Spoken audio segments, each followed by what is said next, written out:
अभी तक तुम्हें समझ नहीं आया तो मैं इंदौर से हूँ। हाँ, ऐसे फालतू में तो किसी को शौक होगा नहीं कि चलो यार इंदौर की बेइज्जती करते हैं, और सिर्फ इंदौर की करेंगे। मन्नू इस बार अहमदाबाद को बीच में मत लाना। इंदौर में कोई कुछ करता ही नहीं कि भाई गंदा हो जाएगा। वहाँ पे सब लोग सुबह उठ के ताला लगा देते हैं और दूसरी सिटीज चले जाते हैं कचरा करने। तुम अभी जाके देखोगे इंदौर पे ताला लगा हुआ रहेगा। यहाँ तुम किसी का गला काट दो कोई दिक्कत नहीं, लेकिन काटने के बाद उसे गीले कचरे और सूखे कचरे में ध्यान से डालना।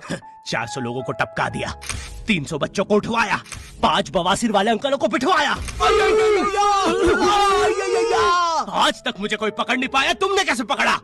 वो आपने ये गीला कचरा सूखे रहने दीजिए, मैं देख लूंगा। तो मैं इंदौर के एक पास वाले गांव खिड़किया में रहता हूँ। खिड़किया इतना छोटा गांव है, वहाँ एक वाईफाई नेटवर्क में पूरा गांव कवर हो जाता है। इनफैक्ट खिड़किया नाम भी उस वाईफाई नेटवर्क का ही था, तो गांव वालों ने सोचा यही रख लेते हैं। तो अभी खुद का चला लॉक हो गया मेरे गांव का नाम। किसी ने वो वाईफाई हैक कर लिया है। इतना छोटा गाँव है, तुम नॉर्मली भी चलोगे तो ऐसा लगेगा कि 80 की स्पीड पे जा रहे हो। चीजें इतनी तेज साइड से निकलती है। भाई यहाँ इंसानों के लिए स्पीड ब्रेकर्स लगे और भगते समय तो हेलमेट पहनना पड़ता है। मेरे गाँव में लौंडे लड़के बोलते अपनी लोकेशन भेज, फिर उन्हें पता चलता है वो ऑलरेडी लोकेशन पर ही है। यहाँ जितने लोग हैं उससे ज्यादा तो दिल्ली में लड़कियों के मेल बेस्ट फ्रेंड्स होते हैं। इतना खाली गांव है, लोग अपनी ही गुंजी हुई आवाज से बात कर रहे होते हैं। भाई मेरा गांव मैन वर्सेस वाइल्ड के एक एपिसोड तक में है। दोस्तों मुझे नहीं पता मैं ये कहाँ आके फंस चुका हूँ। मुझे तो ये भी नहीं लगता कि मैं यहाँ से जिंदा वापस जा पाऊंगा। यहाँ तो अपना मुंह भी चैन से नहीं पीने देते लोग, वो भी आकर छीन लेते हैं। मेरे गाँव में हर जगह बेटी पढ़ाओ बेटी बचाओ लिखा है, जो की बेटियों से लिखवाया उनके स्कूल छुड़वा के। इतने अंगूठा छाप लोग पढ़ लिखने के बाद भी पेन से अंगूठा बनाते हैं। हाँ, पेन से फिंगरप्रिंट बनाने की कोशिश करते हैं। इनके सामने लड़की भी घोड़ी बनेगी तो उसे भी चराने ले जाएंगे। इतने गवार मेट्रो की पटरी पे हक देते हैं। भाई मेरे गांव में जब अंग्रेज थे तब गुलामी भी वही करते थे, क्योंकि तुम ये गांव वालों से कुछ नहीं करवा सकते। यहाँ 3-3 दिन तक बिजली नहीं आती है, लेकिन फिर भी कोई खंबे से चिपक के। तो यहाँ पे एक 10th क्लास की कोचिंग थी, और भाई ये कोचिंग पूरी प्रॉपर थी। वो तुम्हारे मोहल्ले की ट्यूशन जैसी नहीं, जहाँ वो बालों में टावल बांधकर निक्कर स्लीपर में एक दीदी तुम्हें पढ़ाती थी। वो दीदी के घर पे इतने सारे बच्चे आते थे पढ़ने, दीदी को पता ही नहीं कौन क्या है। दीदी छोड़ो, बच्चों को नहीं पता टीचर कौन है। एक बच्चा पढ़ाई में अच्छा है, सब लोग उसको ही टीचर समझ रहे हैं। वो बच्चे ने अपनी अलग कोचिंग खोल रखी है बीच में, वो नए टीचर्स लेके आ रहा है। स्टूडेंट्स, ये है मिस्टर अब्राहम जी, अब से आपको केमिस्ट्री यही पढ़ाएंगे। वो दीदी के घर में दीदी से ज्यादा सक्सेसफुल हो गया है। दीदी अभी भी एक कमरे में है, उसने दूसरे कमरे में बिल्डिंग बना दी है। इतने छोटे छोटे बच्चे कोचिंग जाते हैं आजकल, और वो बेचारे आज और कल ही जा पाते हैं, क्योंकि परसों तो उन्हें कोई ओमनी वैन में पकड़ के ले जाता है। इतना कंपटीशन आ गया है, बच्चे 6वीं 7वीं छोड़ के यूपीएससी प्रिपरेशन कर रहे हैं, और वो फिर भी फेल हो जा रहे हैं। हाँ, क्योंकि यूपीएससी वाले उधर 6वीं 7वीं के क्वेश्चन पूछ रहे हैं। एक क्वेश्चन था यूपीएससी का कि तुम कितनी बार 100 में से 10 माइनस कर सकते हो, और आंसर है एक बार, क्योंकि फिर तुम 90 में से 10 माइनस कर रहे हो। ये एग्जाम से आईपीएस पुलिस ऑफिसर बनते हैं। अब समझ में आ रहा है देश में इतना क्राइम क्यों है। आधा क्राइम तो आईपीएस वाले ही कर रहे हैं एग्जाम वालों को मार के, कि सालों 17-17 घंटे पढ़ा के ये पूछ रहे हो। तो मेरे गांव में जो कोचिंग थी, भाई उसका सर 10th पढ़ा के सन की हो गया था, क्योंकि भाई उसकी जिंदगी 10th की लूप में फंसी हुई है। उसकी 10th खत्म होते ही फिर चालू हो जाती है।